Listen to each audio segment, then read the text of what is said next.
hazivunjiki kamwe. Nyumba zilizojengwa juu yako Yawe hazivunjiki kamwe. Ninataka uimbaji wangu Baba ujengwe juu yako, maana wewe ni sauti yangu, wewe ni uzima wangu.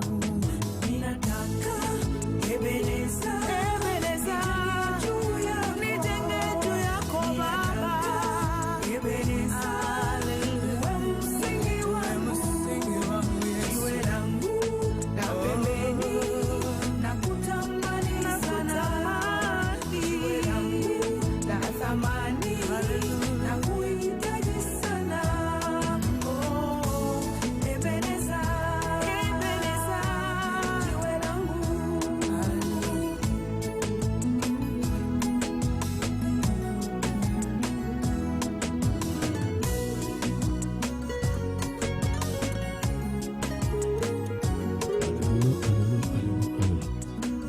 Hallelujah, hallelujah, hallelujah, hallelujah, Ebeneza nanga, hallelujah. ibanga nanga iyatala, olekitia mapewolo papa kati na bomoi nanga, nzambe na kumisio, mokote akokani. Bwana asifiwe.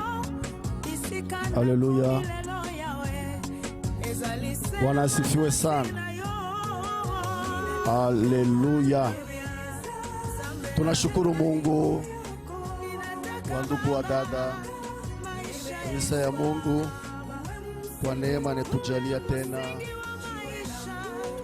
siku za Mungu kama hii, siku yake ametupatia tupate kumwabudu tena muri situation tuko na traverse ndani ya nchi, ulimwengu mzima. Bwana asifiwe. Mike. Hallelujah. We are once again grateful to God for the privilege that He gave us to stand once more in His presence, to worship Him in the midst of this tough time. God is wonderful. Is looking after His children by this time. I know Christian all over the world, we are praying, we are crying to God for the peace of the world, for the salvation of the souls. We are crying to God to put an end to this situation, because we cannot enjoy seeing people dying in number every day. We cannot enjoy it. We cannot say that we are happy for what is going on, because even our own families are threatened by the situation in every dimension. Hatuwezi kusema tunafurahiwa hata kidogo kwa maneno yako napita duniani.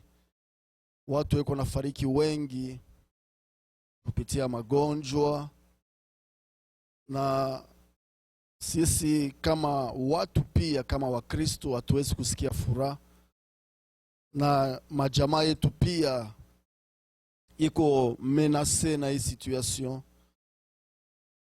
Mashule nafungiwa, makazi nafungiwa, haina kitu kile kinaleta furaha.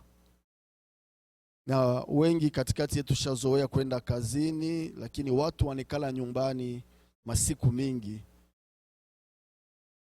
Sasa mwile ndani ya ile situation, haleluya, ndani ya ile situation tunajua sema Mungu eko na kile eko nafanya. Haleluya. Mungu eko nafanya kazi yake. Wakati mingi kama Mungu eko nafanya kazi yake, sisi watu atujuake eko mu atua kani, eko mu etapu kani. Mungu anakaleka na siri yake. Haleluya. Ninaona kule nje sawa gari moja nasimama, mmoja wetu mnaweza kumdirect. Haleluya.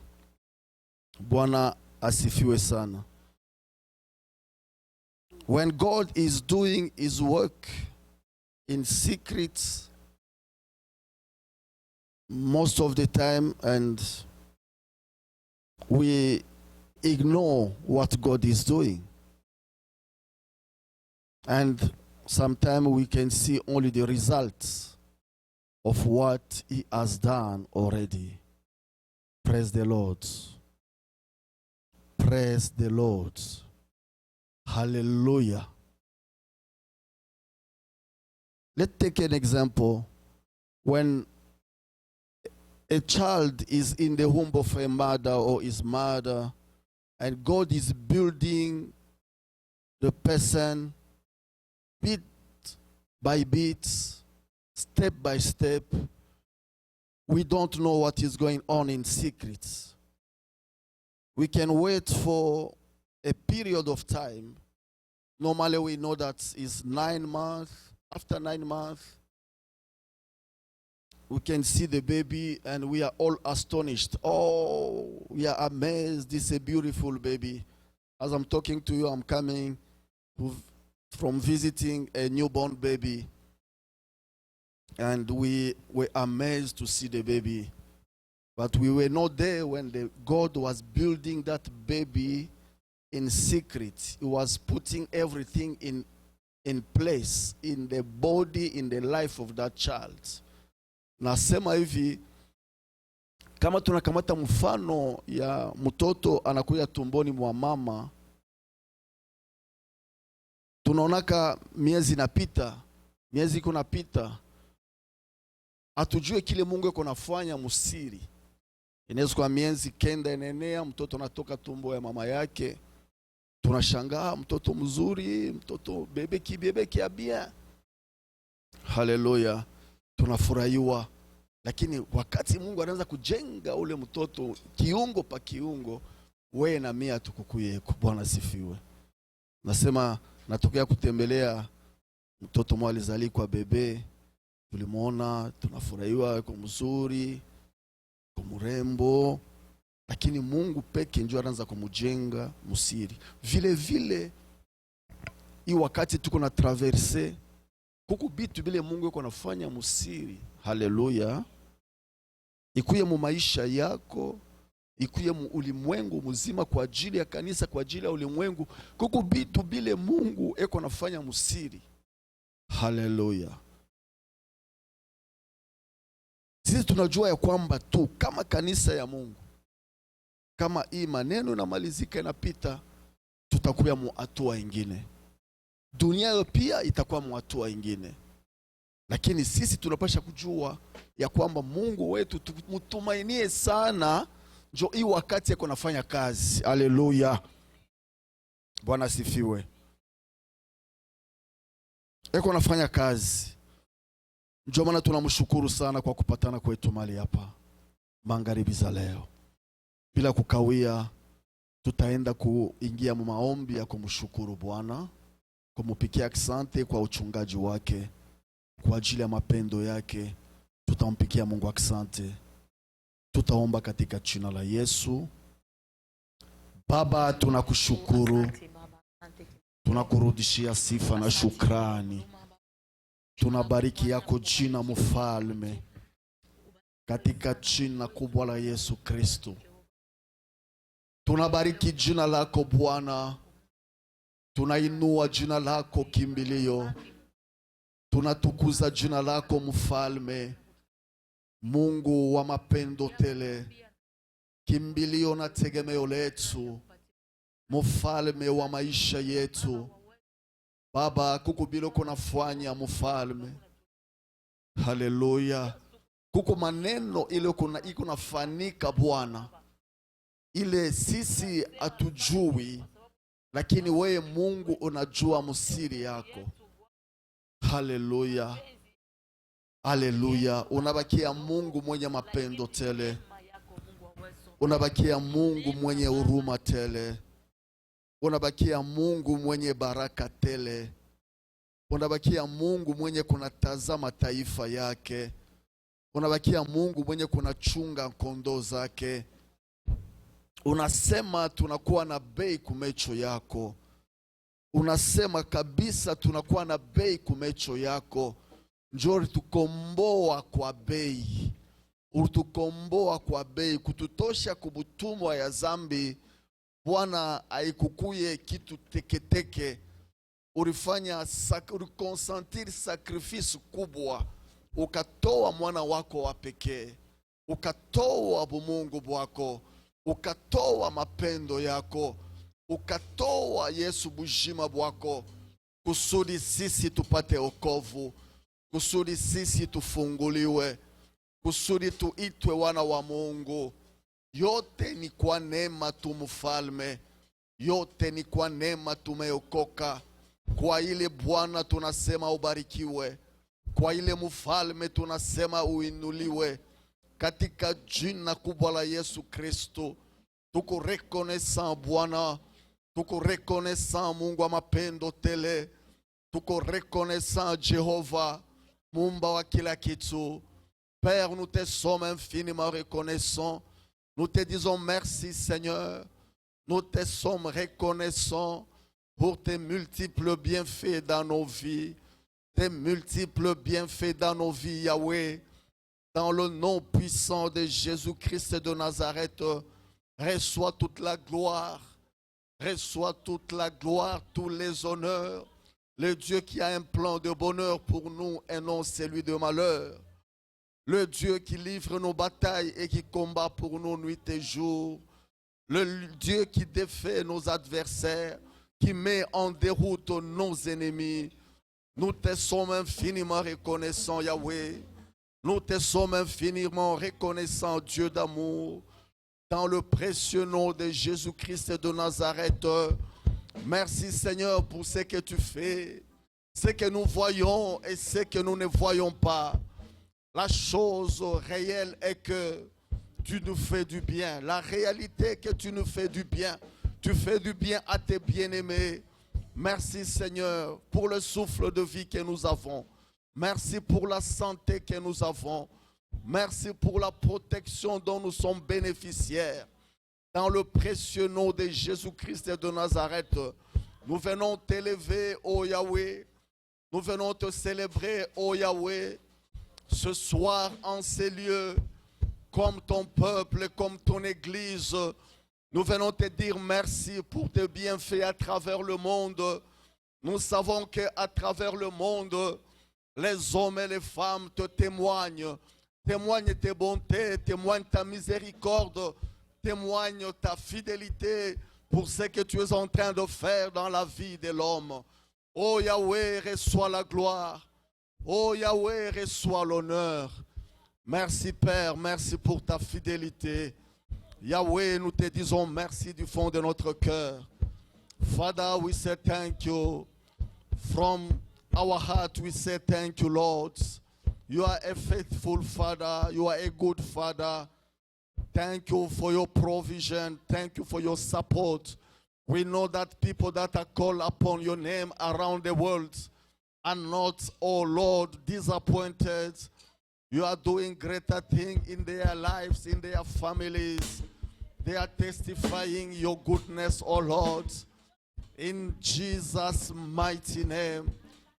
In Jesus' mighty name, receive all the glory, Father. Receive all the honor, Father. Receive all the adoration, O Lord. In Jesus' mighty name. Thank you, Lord, for your goodness. Thank you for your help, O Lord. Thank you for your touch, O Lord. Thank you for your light, O Lord.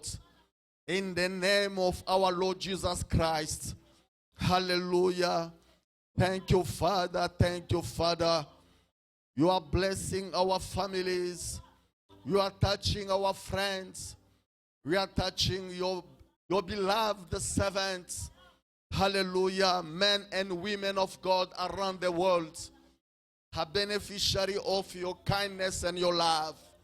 Even those who are not worshiping you.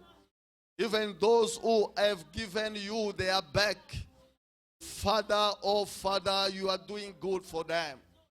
Your sun is shining in their life. Your rain is, hallelujah, coming upon all their fields, their farm, because you are giving them food, oh Lord. Thank you, Jesus. Thank you, Jesus. Thank you, our God. Thank you, our Master. Thank you, our Savior. Thank you, our refuge. Thank you, our shield. You are the strength in our weakness, O Lord. Hallelujah. You are the light in our darkness, O Lord. Wewe ni mwangaza mugiza yetu kimbilio. Wewe ni nguvu udhaifu wetu Bwana. Tunakushukuru usiku wa leo. Tunakubariki usiku wa leo kwa ajili ya mapendo yako makuu. Katika jina kubwa la Yesu Kristo. Ubarikiwe sana kimbilio. Unyanyuliwe sana Bwana. Asante kwa uwapo wa kila mmoja wetu mahali hapa usiku wa leo. Asante kwa ajili ya wandugu na wadada wale wanatufuata kule ku Facebook. Asante njoko pamoja nasi usiku wa leo. Hatukusanike kwa ajili ya mtu, tunakusanika kwa ajili yako. Walisema fasi wawili watatu watakusanika, kwa ajili yako takuwa katikati. Nous saluons ta présence, notre roi, et nous célébrons tes bontés. Merci Seigneur Jésus. Alléluia. Merci Yahweh. Tutamshangilia Bwana, umpikia makofi.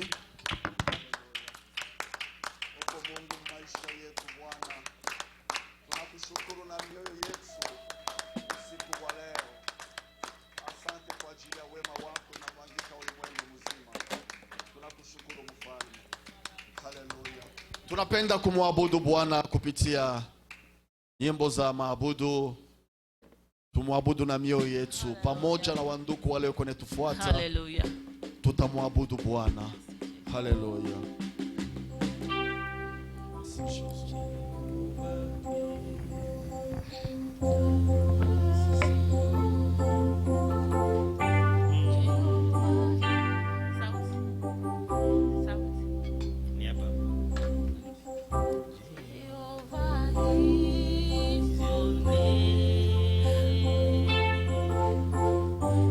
Jehovah is your name.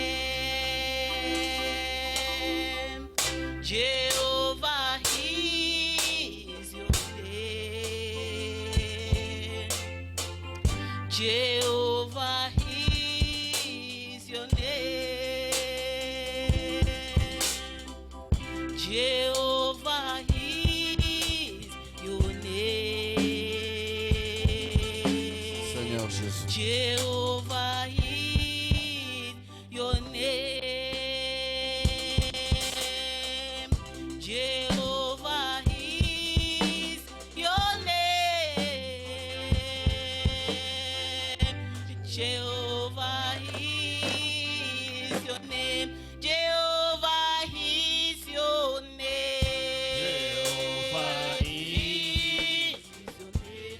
Jehovah is your name. Jehovah is your name. Jehovah is your name. Jehovah is your name. Jehovah is your name.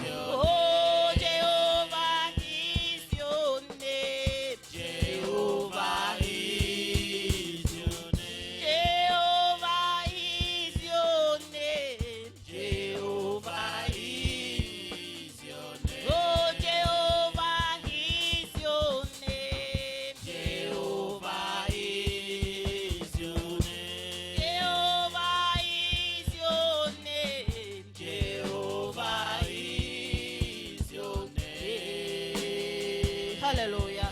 Thank you, Jesus. Oh yes. Jehovah John china yako papa. Hallelujah. Oh yes. Hey, Jehovah is your name. Jehovah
t'adorer, your Jésus. name.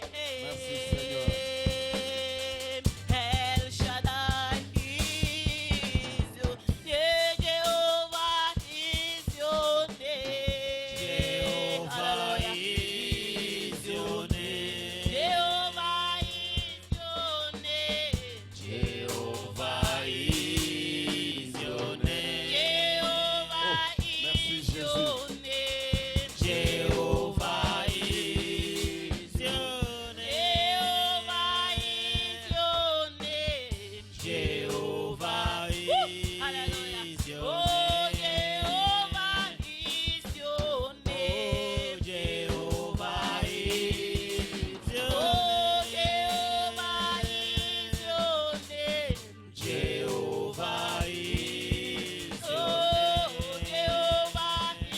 your name. Jehovah is your name. Jehovah is no name. Jehovah is your Oh, name. Jehovah est ton nom. Jehovah est ton nom. Jehovah est ton Alléluia. nom. Jehovah est ton nom. Jehovah est Merci, ton Jésus. nom. Oh, Jehovah est ton nom. Jehovah est ton nom. Jehovah est ton nom. Oh, puissant guerrier. Puissant guerrier, fort dans le combat. Jehovah Alléluia. est Oh, Jésus. ton Et tu es puissant guerrier.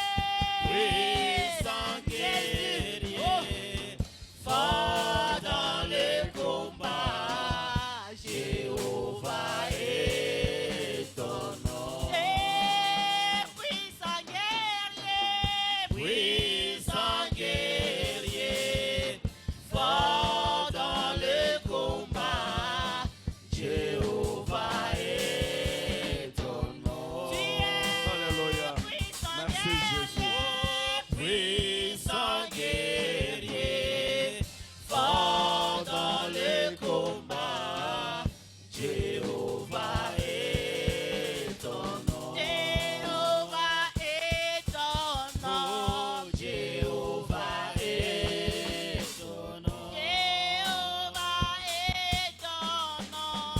Jéhovah est ton nom. Jéhovah est ton nom. Jéhovah est ton nom. Jéhovah est t'adorons, ton Père. nom. Nous t'élèvons, notre Dieu. Nous t'aimons de tout notre cœur, Seigneur.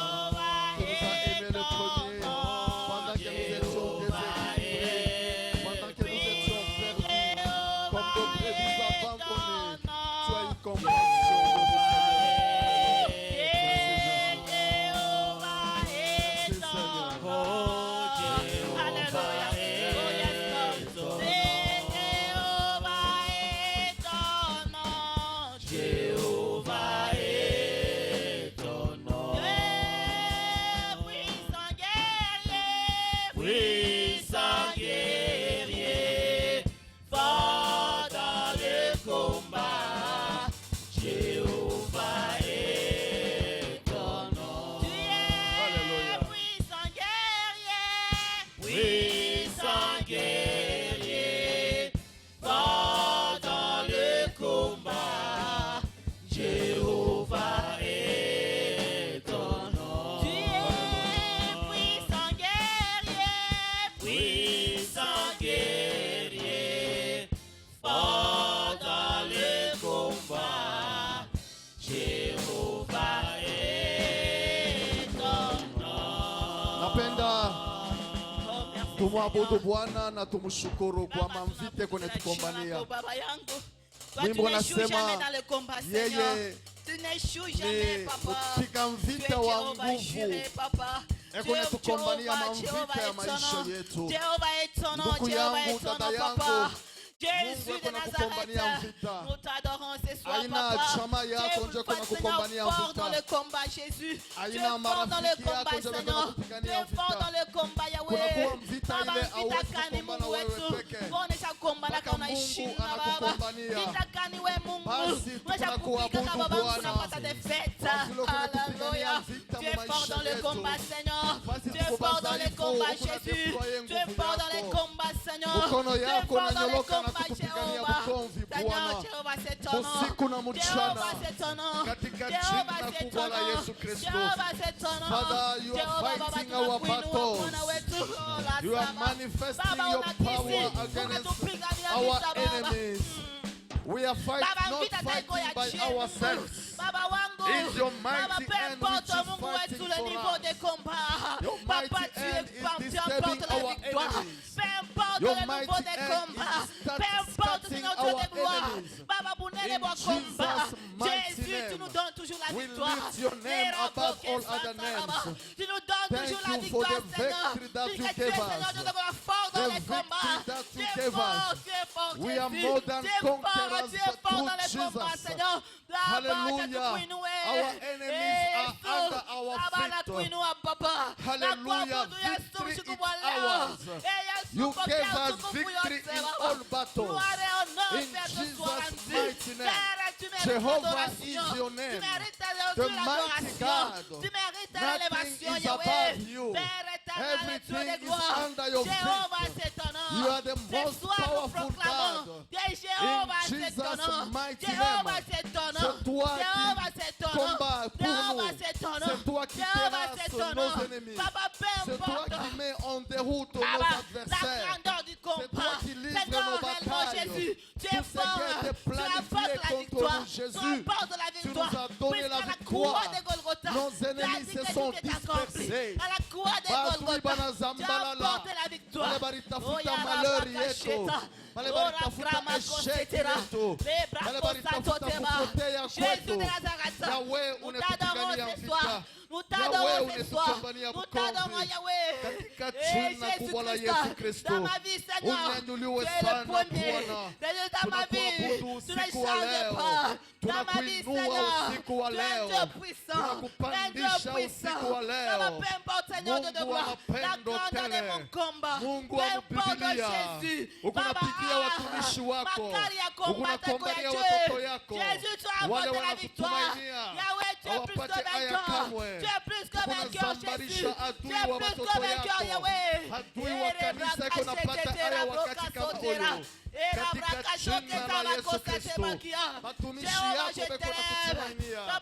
Majama ya matumishi yako nakutumainia. Tunapigania vita ya ajabu. Ndio maana tunakuita. Alléluia. Puissant dans le combat. Tu livres nos batailles, Seigneur. Tu terrasses nos ennemis, Yahweh. Nous te sommes infiniment reconnaissants. Merci, Seigneur de gloire, pour la victoire que tu nous donnes. Nous sommes plus que vainqueurs par celui qui nous a aimés. À toi la gloire, notre Dieu. À toi la gloire, Jésus-Christ. Nous avons vaincu Satan à cause du sang de l'agneau et à cause de la parole de notre témoignage. Tulimushinda mwovu shetani kupitia damu ya mwana kondoo na ushuhuda wa kinywa chetu. Ndio maana tunakuabudu Bwana, tunakuinua Mfalme, kwa vile unakombania manyumba yetu, unakombania watumishi yako, unakombania watoto yako mamvita Bwana. Hatutapata aya duniani, tukuna ngabo mkuu. Jina lake ni Yesu Kristo, mfalme wa maisha yetu. Asante Bwana. Tunakuinua Mungu wetu usiku wa leo. Tunakuabudu sababu Nous t'élevons, unaendelea. Père. Tunakuabudu Nous sababu t'élevons, unastahili. notre Dieu. Merci. Hakuna mwingine kama wewe Papa. Alléluia. Oh merci T'adorons, Saint-Esprit. Seigneur Jésus. Merci Père éternel. Alléluia. Gloire à toi Yahweh. Alléluia. Merci Seigneur. Oh thank you Jesus. Oh hallelujah. Hallelujah. Alléluia. Merci Seigneur. Adorons le Seigneur. Hallelujah. Thank you Jesus. Let us worship. Continue to Hallelujah. worship the Lord. This is our glorious Sunday worship service. Hallelujah. Thank you Jesus. Ni siku ya kumwabudu Bwana. na kumwinua kabisa. Haleluya. Ibada yetu ya utukufu ya maabudu. Oh, Yesu. Haleluya. Hallelujah. Thank you, Jesus. Merci Jésus. Hallelujah. Gloire à You are toi, worthy, Père. Lord. Honneur à toi, Jésus. Merci, Seigneur. Alléluia. Gloire à toi, Seigneur. Hallelujah. Merci, Seigneur Jésus.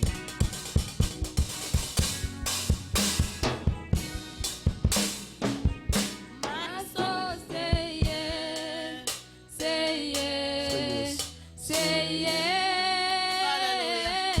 My soul say yes, Hallelujah. say yes. Oh, yes. To the Lord. My soul say yes to you, Lord. My Hallelujah. soul say yes. Thank you, Jesus. Say yes. We honor you tonight. Say yes. Hallelujah. Thank you, Father. My soul say yes. Hallelujah. Say yes to the Lord. My soul say yes. My soul say yes. Say yes. My soul say yes. Say yes to the Lord. My soul say yes. My soul say yes. Oh. Say yes. Say yes. My soul say yes. Say yes to the Lord. My soul say yes. Hallelujah. Say yes. Say yes. My soul say yes. Say yes to the Lord. My soul say yes. Oh yes. Haleluya. Say yes. Hallelujah. Tunasema ndio. Say yes. Nafsi yangu nasema ndio kwako Bwana. My soul say yes. Ndio nitakuabudu. Say yes. Ndio nitakufuata maishani mwangu My mote. soul say Haleluya. yes. My soul say yes. Say yes. Say yes. Say yes. My soul say yes. Say yes to the Lord. My soul say yes. My soul say yes. Say yes. Say yes. My soul say yes. Say yes to the Lord. Moyo wangu vuma. Vuma. Vuma. Moyo wangu vuma. Vuma to the Lord. Moyo wangu vuma. Yes. Vuma. My soul say My yes to soul you, say Lord. yes. Vuma. Mon âme prie. Oui, Moyo wangu Oh, merci yes. vuma. Jésus. Vuma. Merci Seigneur. Moyo Haleluya. wangu vuma. Moyo wangu Vuma. Moyo wangu vuma. Vuma. unaishi. Moyo wangu vuma. Moyo wangu vuma. Vuma. Moyo wangu vuma. Vuma. Haleluya. Unaishi. Nakuinua Bwana, nakupandisha Moyo Mfalme. wangu vuma. Je t'élève Seigneur. Sois élevé au milieu de nous ce soir. Notre Hallelujah. bouclier, notre Dieu. Oh, yes. Sois célébré notre roi, notre consolateur. Merci Seigneur Jésus. Moyo wangu Mon esprit, mon âme dit oui, oui à toi Seigneur. My soul say yes to you, oh Lord. Receive all the glory. Merci Jésus, merci Seigneur. Moyo wangu vuma.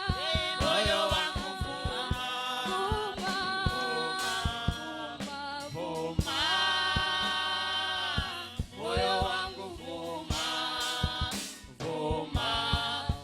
Unaishi. Moyo wangu vuma. Moyo wangu Vuma. Vuma. Vuma. Moyo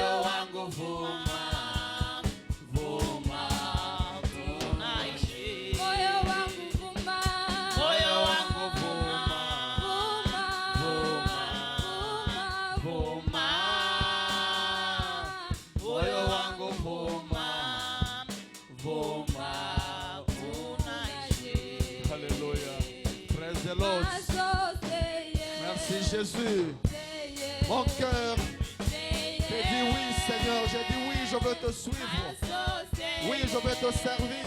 Say yes. Prends place dans mon cœur, prends place dans ma vie. Domine, Seigneur. My Merci. soul say yes. Alléluia. Merci, Seigneur Jésus. Say yes. My soul say yes. Say yes. Hallelujah. My soul Hallelujah. say yes. My soul say yes. Say yes. Say yes. My soul say yes. Say yes to the Lord. My soul Hallelujah. say yes. My soul say yes. Say yes. Say yes. My soul say yes. Say yes to the Lord. Hallelujah. Father, we say yes to you, Lord.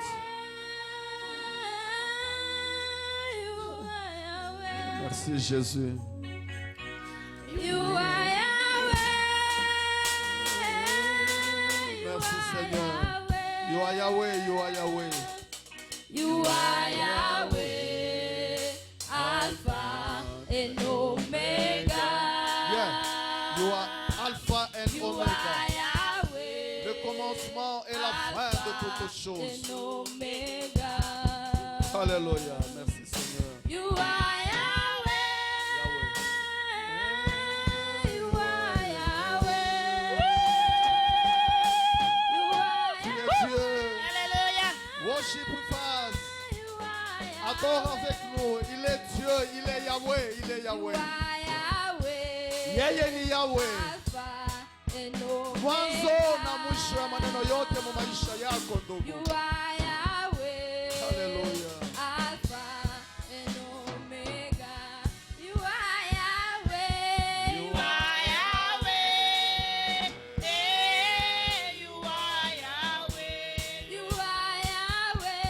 You are Yahweh. You are Yahweh. You are Yahweh.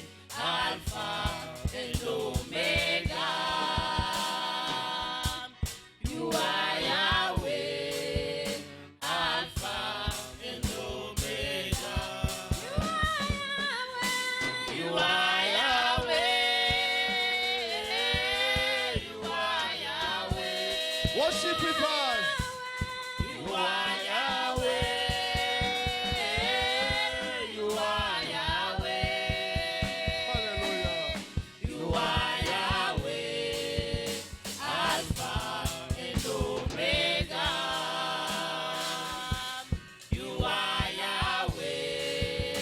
Alpha and Omega. You are Yahweh. You are Yahweh. You are Yahweh. You are Yahweh. You are Yahweh. Alpha and Omega. Hallelujah. You are Yahweh. Alpha and Omega. Merci Jésus. You are Yahweh. You are Yahweh. You are Yahweh. You are Yahweh. Hey, hey, hey, hey, hey, You hey, are hey. Yahweh. Hallelujah. Alpha and Ni Mungu kweli. Omega. Ni Mungu munene, ni Mungu munene huyu. You are Ni Baba Yahweh. mzuri sana huyu tunaabudu. Hallelujah. Pokea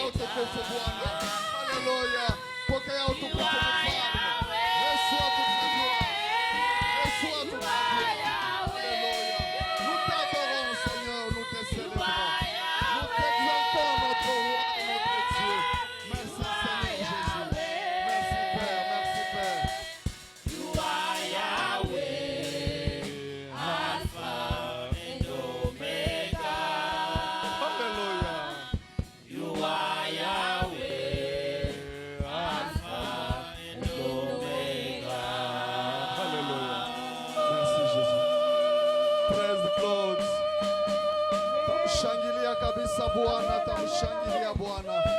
Unastahili utukufu na shangwe. Unastahili utukufu na shangwe. Katika jina la Yesu Kristo. Haleluya. Haleluya. Haleluya. Amen. Haleluya. Amen. Kanisa ya Mungu, Mungu wetu eko mwema. Amen. Nilipenda hii wakati tufanye kwa maombi moja kwa ajili ya nchi yetu ya Kongo. Basi tunatoka sisi yote. Haleluya. Tuliona sisi yote vile wandugu kule Uvira wanapatikana na msiba mkubwa sana inaitwa inondation. Haleluya. Inondation haina specialite paka ya Kongo bule. Tunaonaka inondation umo mu Amerika, tunaonaka inondation mainchi mengi, na inondation inakuwaka naleta kifo na mfuruku mingi sana maisha ya watu. Haleluya. Watu watapoteza bitu yabo, watu batalala nje, watapoteza bamambre ya familia yabo. Kama kanisa tunajua sema hii wakati kuku wale weko na teseka, tunaweza kuya hapa pamoja, tunakusanyika. Ni kweli tuko naogopa corona, tutembeleane, lakini tuko na afya njema, tulikula chakula, tulilala fasi mzuri, lakini wandugu yetu kule wanateswa. Tunaweza kumuonesha kwa Mungu wetu masemo. Haleluya. Ndio hili Mungu anasikia kama ombi. Tunamuimba hapa, sema ni Yahweh, asema ni mwanzo na mwisho wa maneno yote. Tunapenda kusimamia juu, tuombe kwa ajili ya wandugu yetu wote wanikala kule, wale wanapitisha ile wakati beko ile mateso. Tumuombe tu Mungu amwange neema yake. Nous voulons prier pour notre pays, la RDC, spécifiquement la région d'Uvira où il y a des inondations. Les inondations ne sont pas le propre de notre pays. Il y a inondations ici aux États-Unis, il y a inondations dans d'autres pays. Souvent les inondations amènent la mort, la désolation. Il y a des gens qui souffrent. Si toi et moi peut-être nous craignons les corona, mais nous avons quand même mangé, nous sommes en bonne santé, nous avons passé une nuit paisible, mais il y a des gens qui souffrent pendant ce moment. Nous voulons prier Dieu afin qu'il puisse déverser sa grâce sur toutes ces familles-là, sur cette région-là, qu'il ait un regard particulier sur cette région-là en ce moment et qu'il déploie sa grâce. We want to pray for our country, the DRC, the DR Congo, and specifically the Uvira region where there is a flood that have killed a lot of people as we are talking. Flood is not it's not only for the DRC. That a catastrophe like a flood can happen in USA, can happen in another country. Most of the time when flood come, people are losing their lives. They are losing even their properties. We want to pray for them. Let God release His grace upon those families that are mourning, those people that are suffering this time. May the grace of God touch their life. Let us stand on our feet and we want to pray for that. Hallelujah. Let us pray in the name of Jesus. Tutalomba tu neema ya Mungu ishuke, Mungu abasutenie. Tutaomba mjina la Yesu Kristo. Baba, katika jina la Yesu tunakuya kuombea nchi yetu ya Kongo. Baba, wakati kama huyu kuna kuya tatizo kubwa kule ku Uvira. Bwana Yesu Kristo, neema yako njoo tunaomba ishuke. Majamaa inapoteza, majamaa inafariki, wengi wa majamaa wanafariki, wandugu wanapoteza wandugu, wanapoteza mabien yabo. Seigneur, tukunebaombea neema yako, tunabaombea neema yako mfalme. Uko Mungu, kama ukone tusutenir shio basutenir pia nabo.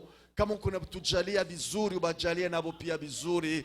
Wakati kama huyu mfalme, majamaa yote kukukilio ubafariji mfalme. Banakosewa chakula, neema yako imwangike. Banapoteza nyumba, neema yako imwangike. Mkono yako inyoloke Bwana, isutenir Uvira mujima katika jina la Yesu. Wakati kama huyu Bwana, neema yako ikale pamuji wa Uvira, ile region yote Bwana, katika jina la Yesu. Tembelele majamaa yote bale beko ba victime ya hii flood, ba victime ya hii inondation, bale banapoteza Bwana, uko Mungu wa mapendo tele ubafariji Bwana, ubatembelee munamuna ya upekee, ubatembelee na buluma bwako, ubatembelee na mapendo yako, ubatembelee na rehema yako, ubatembelee na msaada yako. Wewe unakuya msaada yenye ikosekanake wakati ya shida, katika jina la Yesu. Tunasema Mungu wa maisha yetu, utembelee wa ndugu yetu kule, utembelee inchi ya Kongo, utembelee region ya Uvira. Tunaomba Bwana kwa ajili ya soutien yako. Batu banaweza kuwa incapable, lakini wewe ya kuyaka incapable. Uko Mungu capable ya kutransformer situation. Uko Mungu capable ya kupanguza machozi ya wale wanalia. Uko Mungu capable ya kuleta faraja. Uko Mungu capable ya kusecourir. Uko Mungu capable ya kuintervenir, kufanya au-delà bila shitu kuna wazia. Katika jina la Yesu tunaombea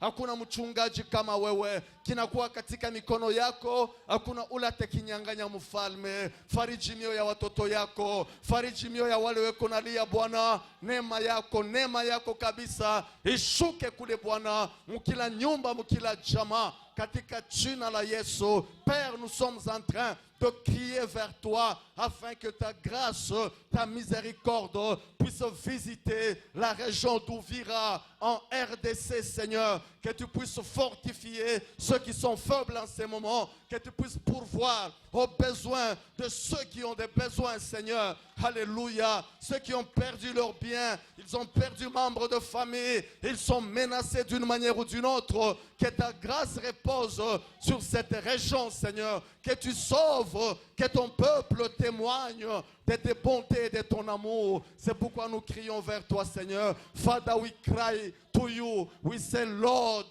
visit that region of Uvira. Let your grace be upon this region. Touch all the families. Touch people that are mourning. Touch all the families that have lost their property. Release your grace. Release your favor. Release provision. By this time, oh Lord, give strength to those who are weak in Jesus' mighty name. Those who are sick, touch them in a special way in Jesus' mighty name. That is possible with you, Lord. Hallelujah. That's why we are calling upon your name. Nothing is impossible to you, our God and our Father. Thank you for your love and your mercy. Thank you for your love and your mercy. In Jesus' mighty name. Thank you, Father. Receive all the glory. In Jesus' mighty name. Amen. Hallelujah. Praise the Lord. Bwana sifiwe. Bwana sifiwe sana. Ndiyo, matatizo iko mengi duniani, lakini kimbilio letu anabakia Yesu Kristo. Haleluya. Dunia inatingizika na magonjwa, dunia inatingizika na mambo mengi. Magonjwa inaweza kuya njoo inagusa watu wengi duniani, donc sema wote wanagonjwa, lakini inatengesha vitu mingi, ekonomi nini, lakini batu tena wanabakia na majambo yabo ya upekee, banakuwa nayo maisha, banakuwa na matatizo yabo ya upekee, ile inaongezeka, hii inakuwa sasa, hii inakuwa inaongeza pa ingine, lakini tunajua tu kitu kimoja, kimbilio letu ni Yesu Kristo. Alisema asitetuacha, asitetusahabu. Hallelujah. Nous savons que les gens ont des problèmes. Ils ont des problèmes. En plus de cette pandémie de COVID-19, les gens ont des problèmes particuliers dans leur famille, dans leur santé, dans leurs activités, dans leur, je ne sais, dans leur mariage. Les gens ont des problèmes. Mais nous savons seulement une chose. Notre salut est en Jésus-Christ. Hallelujah. Our hope and our salvation is from Christ Jesus. Hallelujah. I want us to read. I want to share the word of God. Tunapenda kugawana neno la Mungu, tukamate mabiblia zetu. Hallelujah. Bwana asifiwe. Tusikie kwa neno ile itatusaidia yako. Ndio neno la Mungu ndio chakula ya nafsi zetu, chakula za roho zetu kama wa Kristo. Tuko mkitabu ya Mwanzo sura yake 50 wala 50,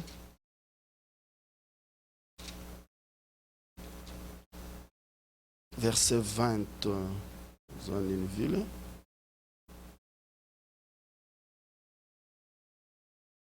Mwanzo mu verset 20.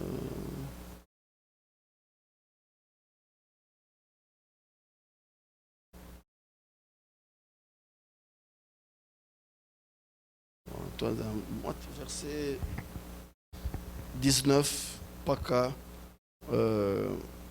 21. Haleluya. Mwanzo sura yake 50, kwanza mstari wa 19 mpaka 21.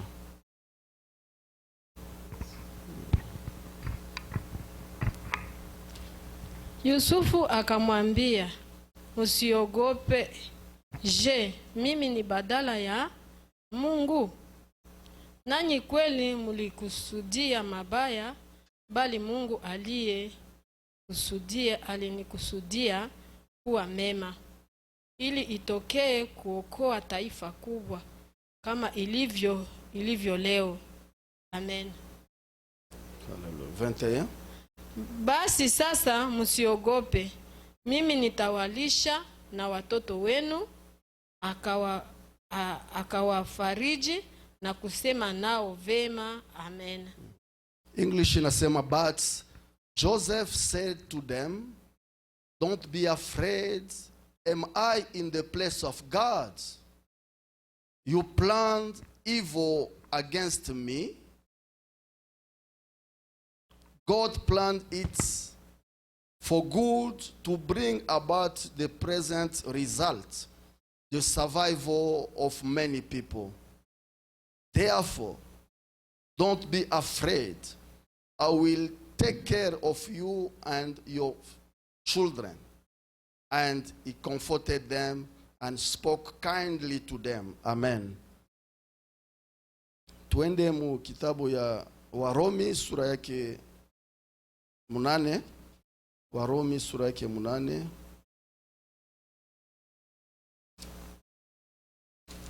Warumi sura yake 8. Hallelujah. Praise the Lord. Kwanza mstari wa 28, sura 8 28. Romains chapitre 8 à partir du verset 28. Soma tu mpaka 28 bule. Tusome katika jina la Yesu. Nasi twajua ya kuwa katika mambo yote Mungu huyafanya kazi pamoja na wale wampendayo katika kuwapatia mema. Amen. We know that all things work together for the good of those who love God, who are called according to his purpose. Hallelujah. Praise the Lord. Bwana sifiwe sana. Tutaomba Mungu. Father, in Jesus' name, here we are in your presence. Speak to our heart, speak to our life in this particular time. Lord, you have the word that deserves to be spoken in this time. The word that will give life, the word that will give strength, the word that will give direction, the word that will bring healing in people's hearts and life. Thank you, Jesus, for this wonderful time. We surrender everything under the leadership of the Holy Ghost. As we are here and as my brother and my sister is on Facebook watching this live broadcast, speak to his heart. In Jesus' mighty name we've prayed. Amen. Praise the Lord. Biblia kunasema, en français banasema, toutes choses concourent au bien de ceux qui aiment Dieu et qui sont appelés selon le dessein de Dieu. Asema tunajua ya kwamba kila kitu kinaendekaka mubizuri ya ule anamupenda Mungu na ule aliitwa kufanana na shaba ya Mungu. Haleluya. Unaona, Mungu anaitaka mtu, lakini ifo mtu naye itike. Asema ndio Mungu. Tubebe mfano, niko na kiana wangu au tuko na dada Sango pale, nikamuita, sema Sango, kama asitike, kama anikala paka kimya,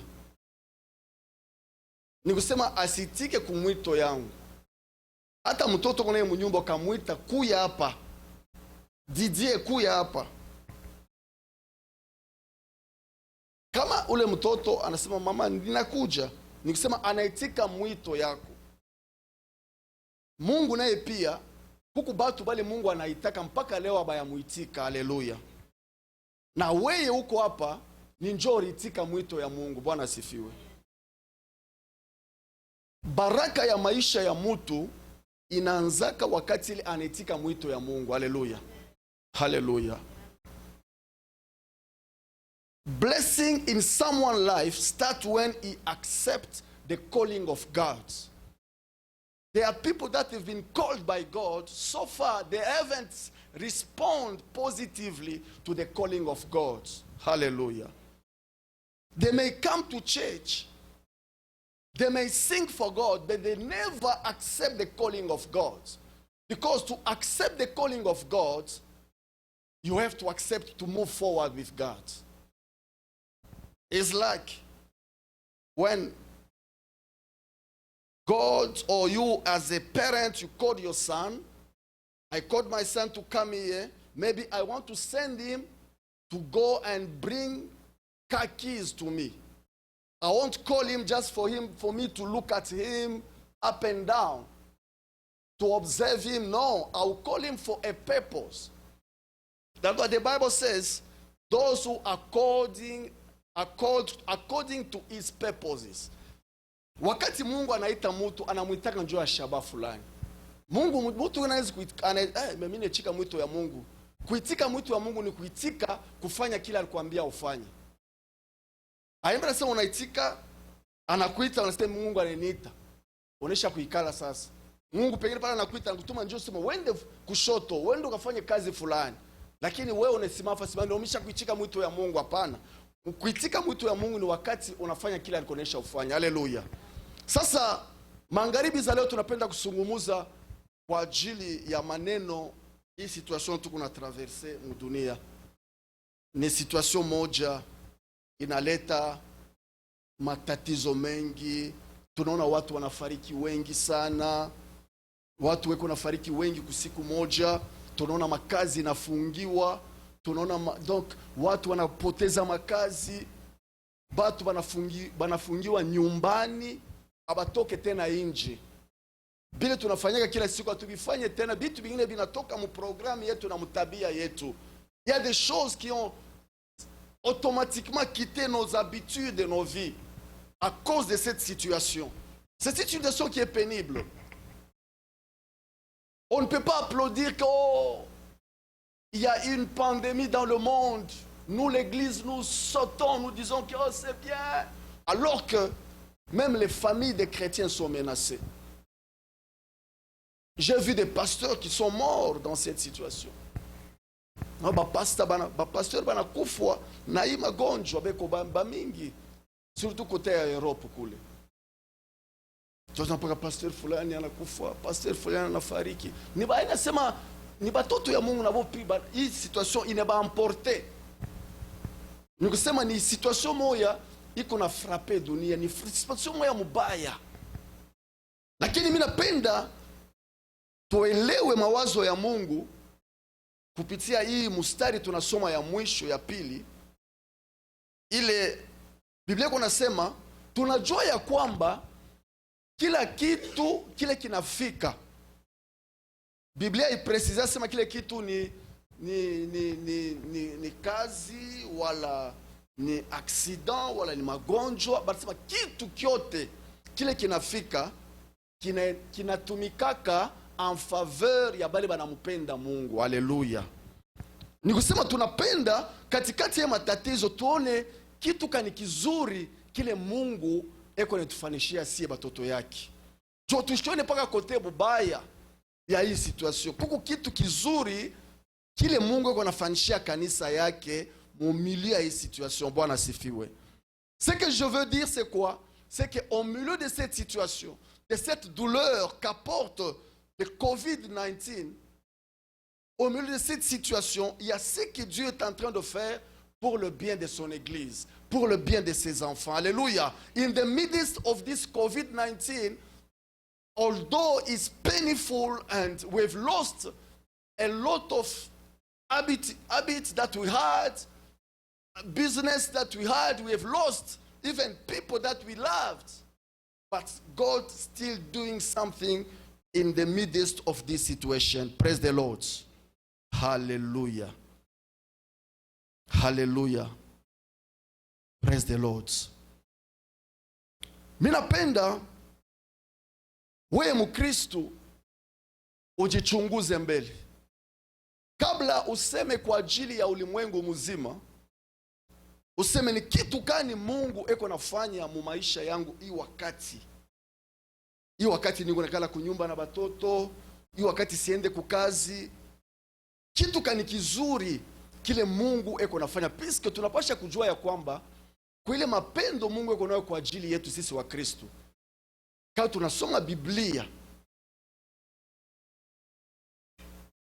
tuone mateso ile Mungu wetu aliona, Yesu aliona kumsalaba kusudi sisi tuokoke. Tunasema Biblia inasema tuliokolewa kwa bei moja ya juu. Mungu alitoa mwana wake wa pekee, damu ilimwangika kusudi atukomboe sisi tukue watoto wa Mungu. Ndio maana Mungu alikalaka na bwivu na wewe sana. Saa zingine tunekalaka sisi wakristo wa Mungu tuko naishi maisha ya oka, ya boka tu. Ule ni mlozi, ile ni donc tunaona sema bon, hatuna na protection, hatuna hata na Mungu leko na prendre so. Et pourtant Mungu anasema muko na bei kumecho yangu. Le Seigneur est en train que nous avons du prix à ses yeux. C'est-à-dire qu'il nous a racheté à un grand prix. En donnant sa propre vie, Jésus-Christ a donné sa vie pour notre salut. Il a payé le prix le plus élevé. Donc pour dire que chaque jour, il a les yeux sur toi. Il a les yeux sur moi. Il a les yeux sur son église. Il a les yeux sur ses enfants. Hallelujah. God has his eyes upon his children because he redeemed us at a high price. We have value at the sight of God. We cannot live a life of fear, a life of doubt, a life of lack of confidence, knowing that we are alone. No, God is there because he has spent a lot for you to get redeemed, to get saved. That means he is also there. Who is that person? Ni muntu kanyo nafanyaga business. Uribeba tu kama ni $1,000 yako ya mateso, unauza marchandise, unasema nipate kwa 1,200, nipate kwa 1,500, niendelee. Mais ubeba tu unainvestir ile makuta ya mateso, unajiprive vitu vya mingi, kisha unabeba unaacha tena sebo haipotee tu lwai, ipotee tu lwai. Chiricho yako utakuwa pala utumkutu wangu tuzalia, Mungu nisaidie eko, unatumika tuongezeke, uko na maprojet, unapenda kapitali yako inenepe. Haleluya. Na hausta peri njo mimi sipende kufanya perte, sipende kufanya perte. perte ya nini? Ya ile investissement yako. De la même manière Yesu aliinvestir ndani mwako wewe. Alléluia. Le Seigneur a investi en toi sa propre vie pour que tu sois sauvé. Donc il est en train de te regarder avec beaucoup d'attention. Il est en train de conduire ta vie avec beaucoup d'attention pour qu'il ne te perde pas. Alléluia. The Lord doesn't want to lose you. He has invested a lot in you to save you. That's why you are dear to his sight. Your life is dear to the sight of God. Hallelujah. In the midst of this pandemic, I want to tell you, my brother, my sister, God is doing something in your favor. Hallelujah. God is operating something that you don't know, but that thing is in your favor. Hallelujah. Kuku kitu maki kunafanyika mfaveur yako mkatikati ya hii mambo yote. En faveur ya kanisa. Si tunajua ya kwamba Yesu eko na kuya kuchukua kanisa yake. Kama sisi tunaangalia na richo ya Wakristo wale weko na tamania kwenda na Bwana, tunapasha kujua sema hii wakati Mungu eko na tayarisha kanisa yake. Hallelujah. Mungu eko na tayarisha kanisa yake mumateso, lakini Mungu eko na tayarisha taifa yake. Kuko mjumbe le Mungu anetupatia ya kwamba tujue ya kwamba mwisho inakaribia. Na mie niko nakuya kuchukua kanisa yangu. Niko nakuya kunichukua. Basi muditayarishe. Ile shinjo message mzuri, haleluya. Ile njo kizuri kile kiko nafanyika katikati ya maumivu, kuko kizuri kile kiko nafanyika kwa ajili ya kanisa. Haleluya. Asema toutes choses concourent au bien de ceux qui aiment Dieu. Biko nenda mu bien yetu kama kanisa. Biko nenda mu bien yetu. Ile ni par rapport ya kwenda kwetu, puisque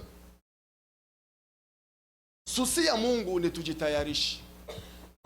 Paka mfano ya wabikira wa 10 wa ubumbafu na wa hekima. Wale walikuwa na hekima wanaanza kuchunga mafuta, wanaanza kujua sema Bwana atakuya. Ni kusema kulikuwa malama anaanza kusema Bwana atakuya.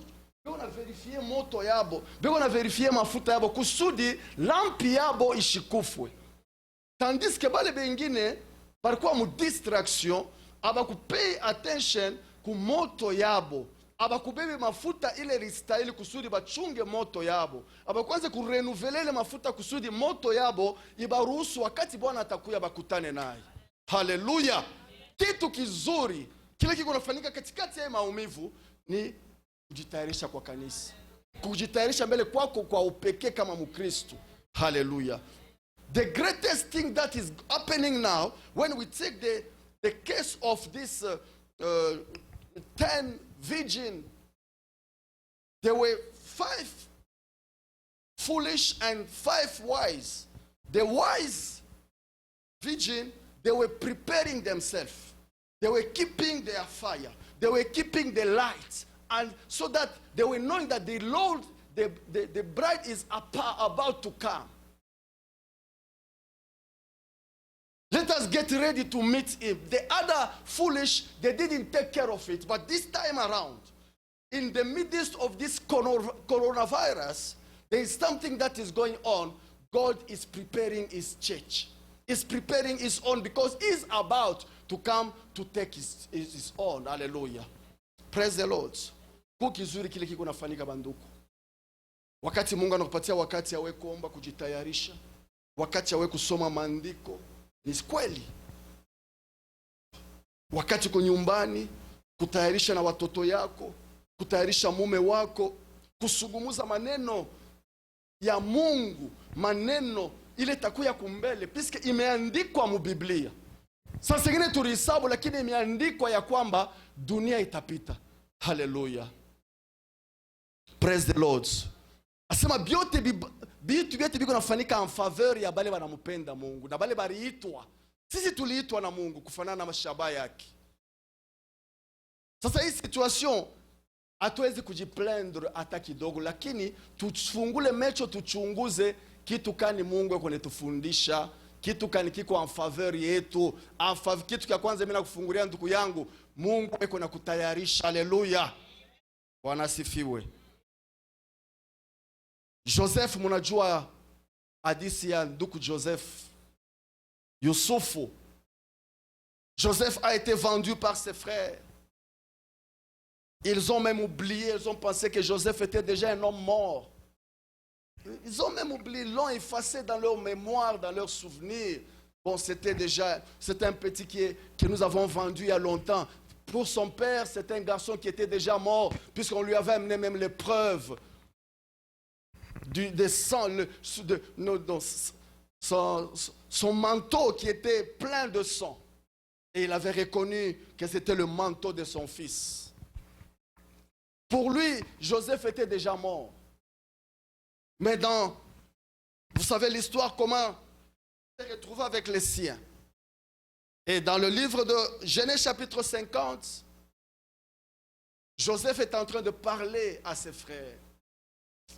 Il dit, vous avez planifié le malheur contre moi. Mais Dieu a planifié le bonheur.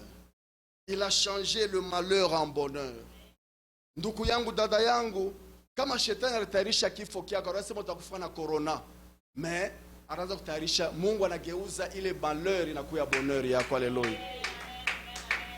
Mungu anatageuza inakuwa mfaveur yako, anakupatia wakati ya wewe kutafuta uso wake, wakati ya wewe kujitayarisha. Haleluya. Huko watu wengine wanafariki, unabula tu gari hivi, anatoka mumpango, anaingia tu mubalabala hivi, gari nyingine inakuwa inampika anafariki, asikuplanifie. Mwingine tu arrêt cardiaque pap anafariki. Lakini we Mungu anakupatia kupitia hii situation, muhimu teso hii dunia kuna teswa, Mungu anakufanya we grace. Mungu anakupatia wakati ya kujitayarisha. Banduku yangu, hii dunia aina ya lote itapita. Paulo yuko naonesha wa Korinto, mkitabu wa Korinto wa kwanza sura yake 15 mstari wa 19, anasema kama ni njoo ya hii dunia tu, njoo tulimtumainia Mungu, tuko batu baole. Ni kusema kama mnawazia ya kwamba tulimwamini Yesu tu, njoo tuenjoy maisha ya hii dunia, tuko batu baole. Ni kusema nazo kuambia sema tujua sema hii dunia itapita. Haleluya. Itapita ndugu yangu. Joseph anaonesha banduku yake, asema mama ulitayarisha bibaya. Wale basataniste beko nasema barifanya hii coronavirus jo damu imwangike, bafanya masacrifice. Mungu anaisha kuigeuza en faveur ya kanisa, en faveur ya Mkristo, weye na mimi. Dieu a déjà changé la donne. Ce qui était une arme contre ta vie, pour te tuer, pour te détruire, Dieu a changé ça à une occasion pour que tu cherches la face de Dieu, pour que tu adores Jésus-Christ, pour que tu prépares ta vie à la rencontre du Seigneur. God has changed. This weapon was fashioned to destroy you, to destroy your life. But God has changed it. This is an opportunity for you to seek the face of God, to get ready to meet your Lord, to get ready to make your life in order in Jesus' name. Hallelujah. Sijue kitu kunaona nini ndani ya hii magonjwa. Hallelujah. Sijue tu kunaona nini. Sijue, sipende kusema kwa ajili ya vitu ya mapato. Napenda kusema tu kwa ajili ya maneno ya kiroho. Kama Mkristo, hii corona iko na avantage kani kwetu sisi wa Kristo. Na kuonesha kia kwanza na kinene kabisa na kia kabaila ni kujitayarisha. Ni kujitayarisha ndugu. Ni kujitayarisha. Wandugu wetu wale wanafariki na baadhi abakufe na corona hapana. Wengine walifariki na maaksida leo ulimwengu mzima, wafariki na corona hapana. Maavio kama ilianguka fasi fulani haina corona njoo na yangusha. Mekitu kani Mungu eko na tutofundisha katikati ya hii matatizo. Asema toute chose concourt au bien de ceux qui aiment Dieu. Tushangarie paka ali aspect mubaya. Joseph anaonyesha banduku yake akasema hii resulta mnaona leo. Mwi wakati ya njaa njo ile raison Mungu alinitumia mimi. Aliruhusu muniujishe, murase mnanifanya vibaya, me Mungu alinituma kumbele yenu njua hii wakati sawa hii. Hii wakati ya njala. Alijua sema watu wengi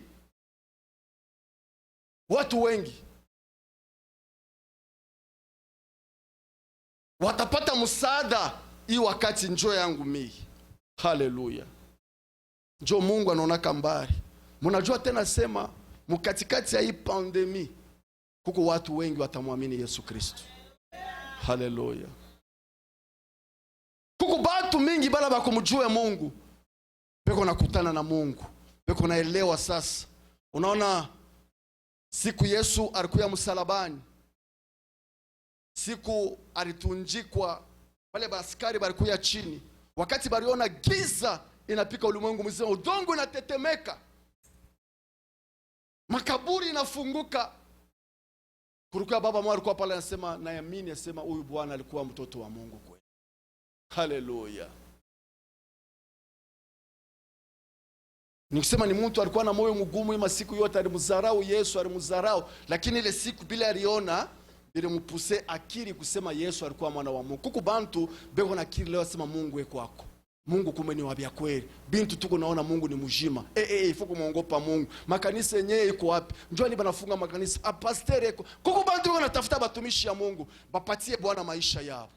Haleluya. Hii circumstance. Asema shetani alitayarisha sawa atabeba bantu ba mingi bakufe bila kumjua Mungu, lakini bantu beko namkimbilia Mungu. Haleluya. Njo objectif shaba ya shetani nikalaka bantu bakufe bapagano.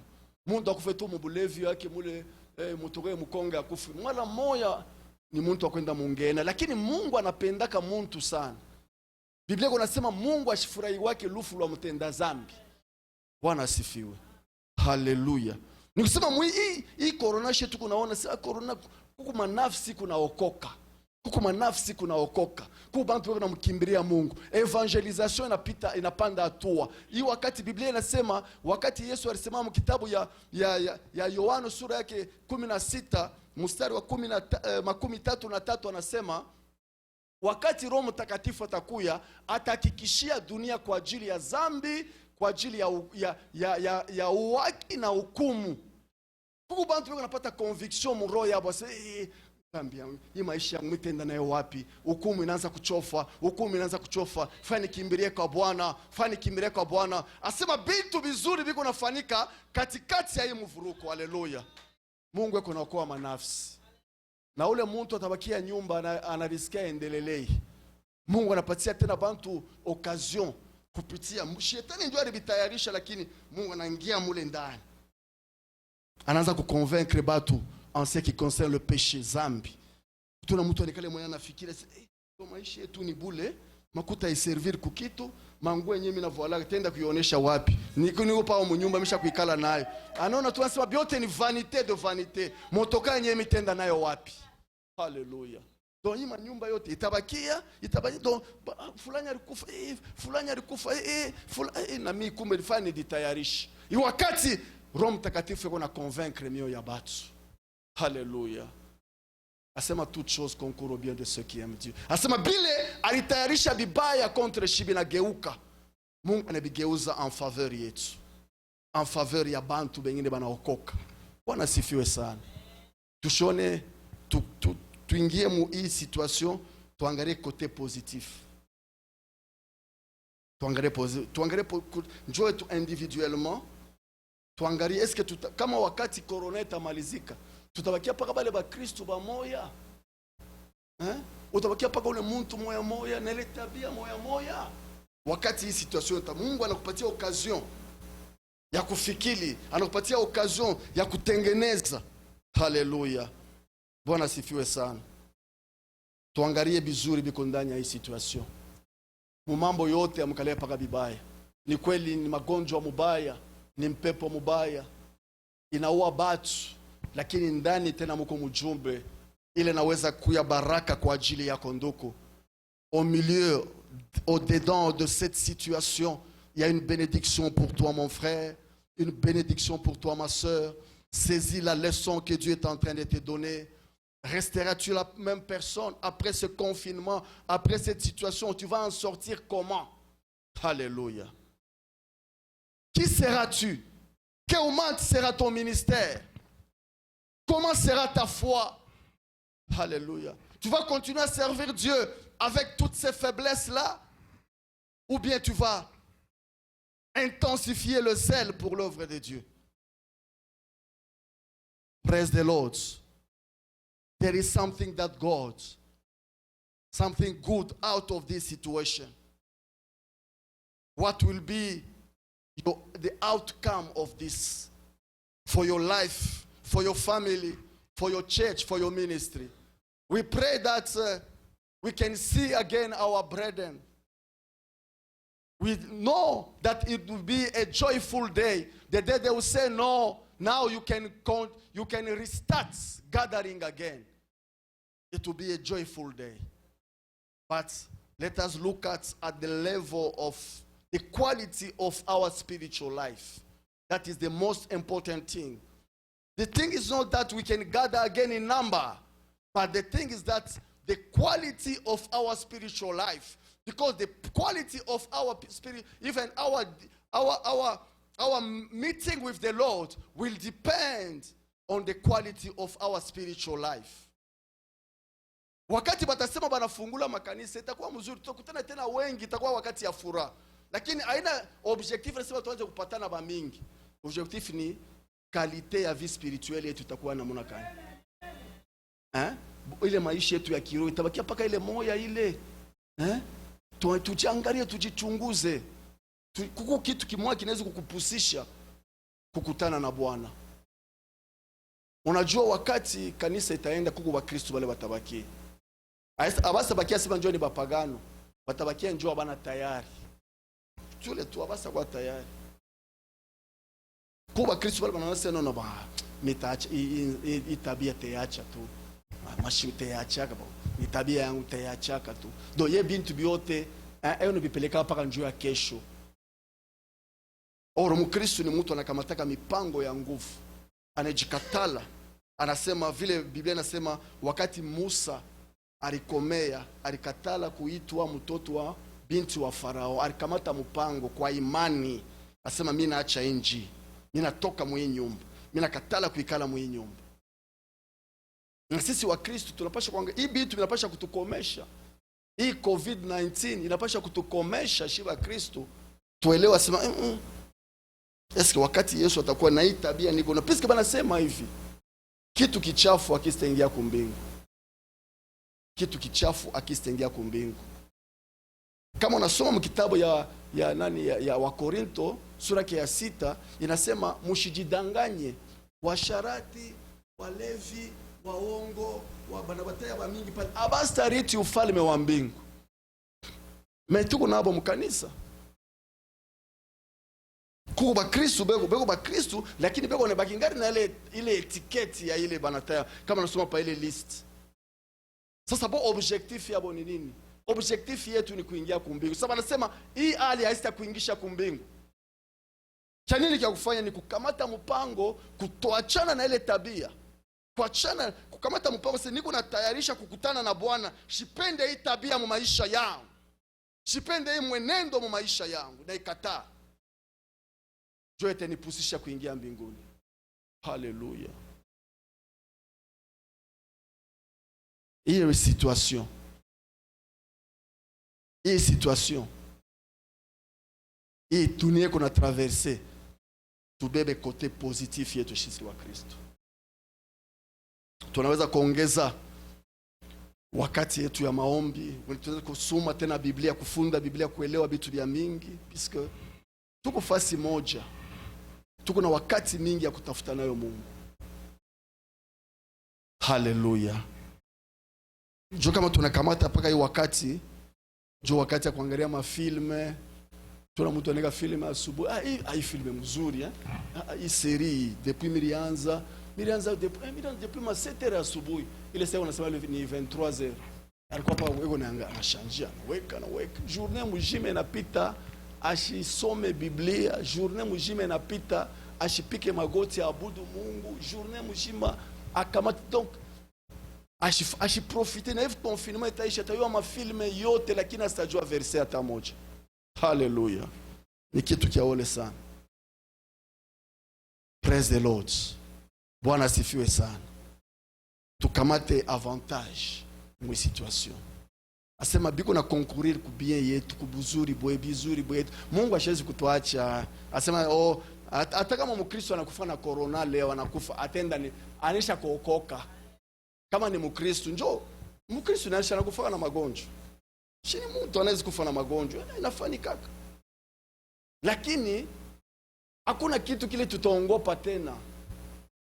Inaweza kuwa kama inatokea kwa accident, inatokea kwa kifo, lakini problemu munene ni tukuye tayari. Hallelujah.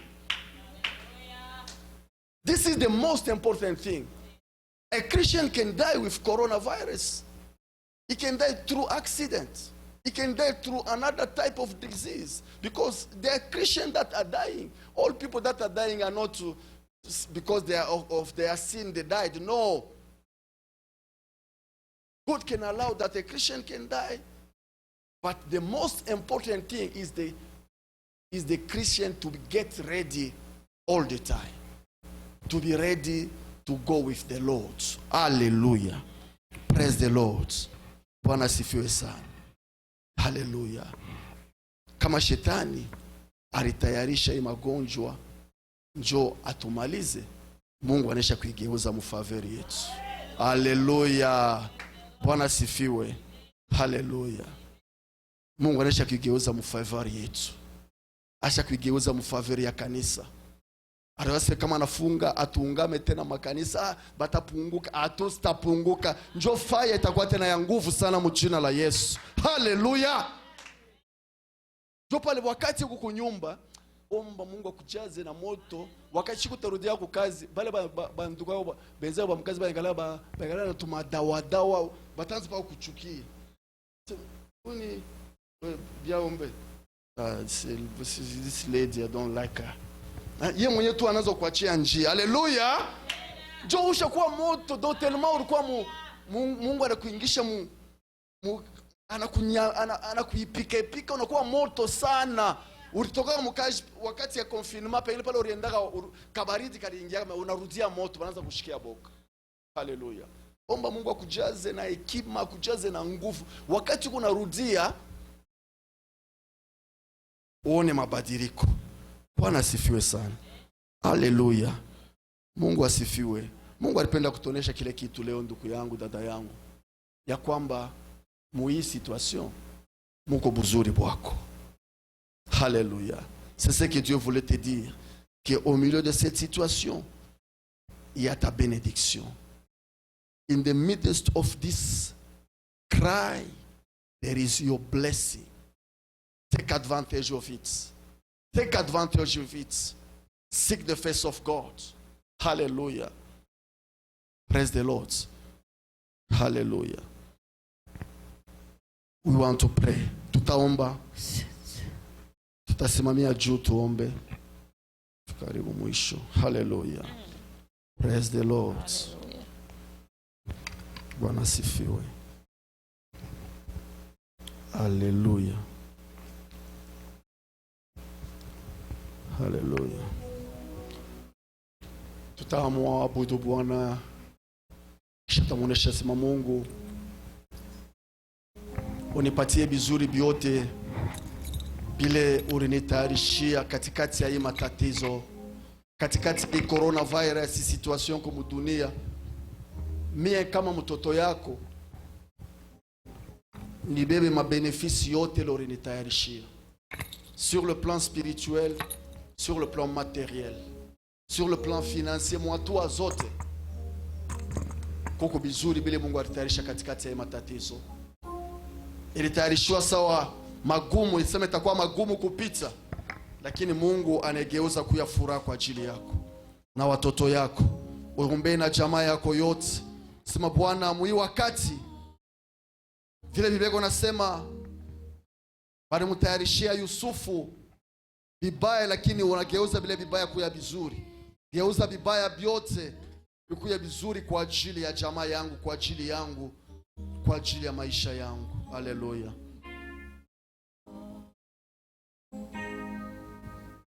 I surrender all. I surrender all. All to thee, my blessed Savior. I surrender.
Asante Jehova. Tunakuachia maisha yetu kwako Yesu wetu. Tunakupa wewe Mungu Mwokozi na mkombozi wa maisha yetu. Uliyekubali kuacha utukufu kaza duniani sababu ya sisi Mungu. Baba, tunaomba ukuu wako Jehova.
Tunaomba mjina la Yesu.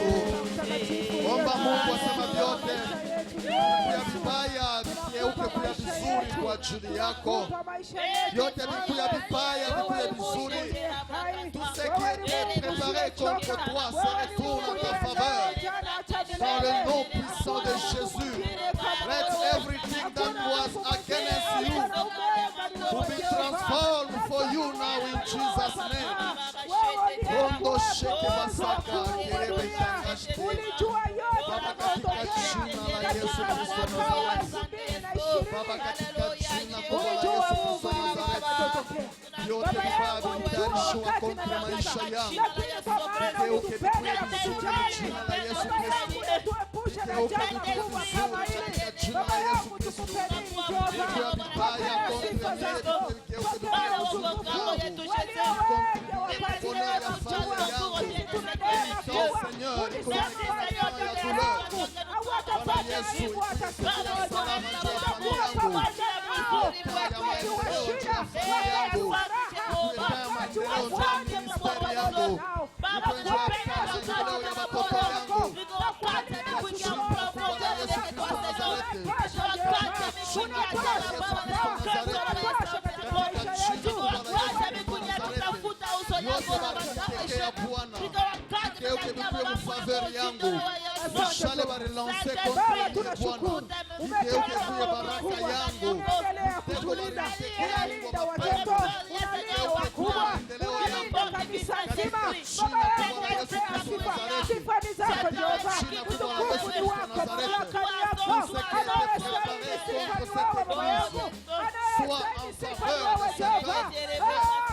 Tout le malheur qui était préparé contre cette œuvre se retourne, se transforme en bonheur, en réussite, en prospérité pour cette église, cette œuvre.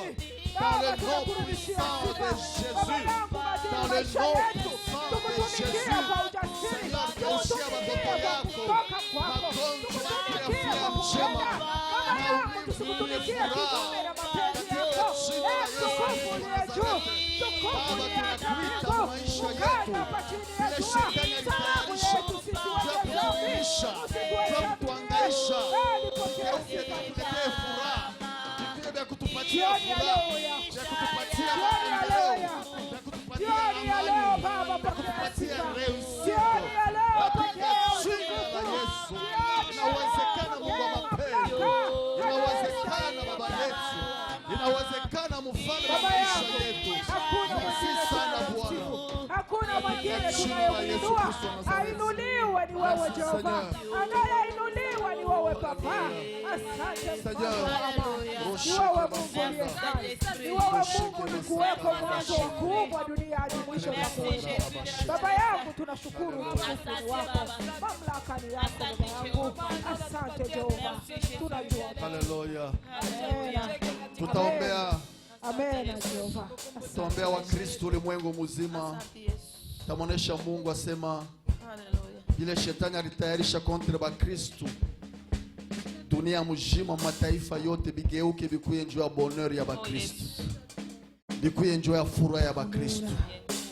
Alitayarisha bilio, alitayarisha misiba, alitayarisha desordre, lakini bigeuke kuya furaha njoo ya kanisa yako, bigeuke kuya baraka njoo ya kanisa yako. Bakristo ulimwengu mzima bafurahiwe hii wakati. Bakristo mataifa yote bakwe na amani hii wakati. Tutaomba katika jina la Yesu. Baba, tunaombea bandugu yetu wa Kristo. Tunaombea kanisa yako Bwana ulimwengu mzima. Katika jina la Yesu. Tunajua adui shetani alitayarisha Bwana, alitayarisha bilio katikati ya Wakristo, alitayarisha découragement katikati ya Wakristo, alitayarisha misiba katikati ya Wakristo.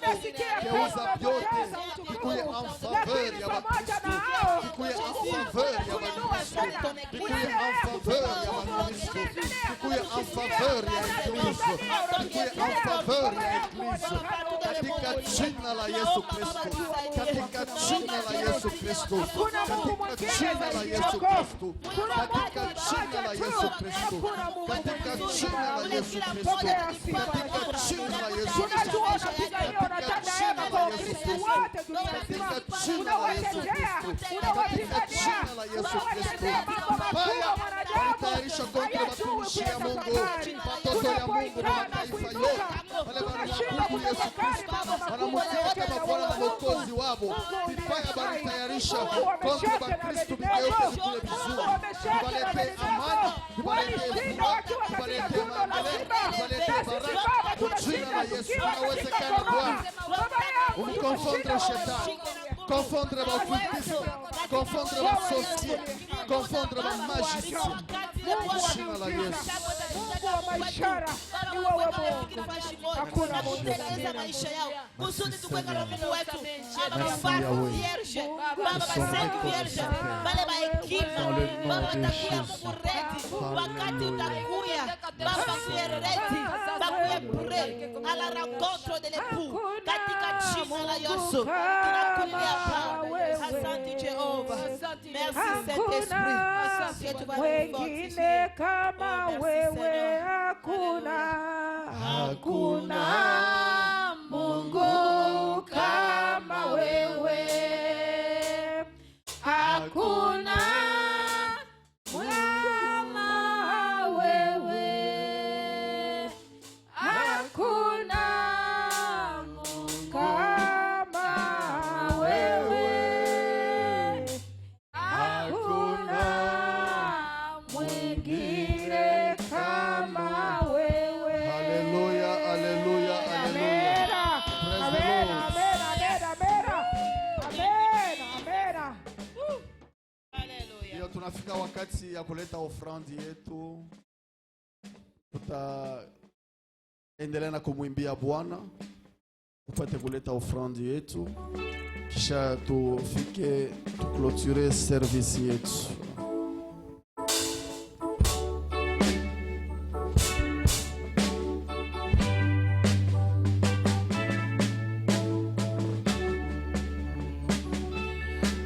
Hakuna Mungu kama wewe. Amena, amena. Hakuna, hakuna kama wewe. Hakuna kama wewe, Yahweh. Hakuna mwingine kama wewe. Hakuna Mungu kama wewe. Amena, hakuna mwingine kama wewe Jehova. Hakuna kama wewe. Hakuna Mungu kama wewe. Hakuna mwingine kama wewe. Hakuna Mungu kama wewe. Hakuna Mungu kama wewe. Hakuna Mungu kama wewe. Hakuna mwingine kama wewe. Hakuna Mungu kama wewe. Hakuna kama wewe. Amena. Hakuna Mungu kama wewe. Hakuna mwingine kama wewe. Thank you, Jesus. Amen. Amen. Haleluya. Amen. Bwana asifiwe. Amen. Kwa wandugu wale beko nyumbani, kama unatafuta kuleta ofrandi yako, jua cash app yetu ni 702 557 2844. Kama kuna cash app, utume ofrandi yako kuile numero, na kama tena inawezekana unaweza kuileta pa kanisa hapa siku ile tuko na prayer yetu. Bwana asifiwe. Ndio tunafika kumwisho kwa ajili ya ndugu yetu wale online. Mungu awabariki kwa kuwa nasi. Salama kwenu. May God bless you for being with us. Peace in your family. Que Dieu vous bénisse d'avoir été avec nous. Que la paix du Seigneur soit sur vous tous au nom de Jésus. Amen.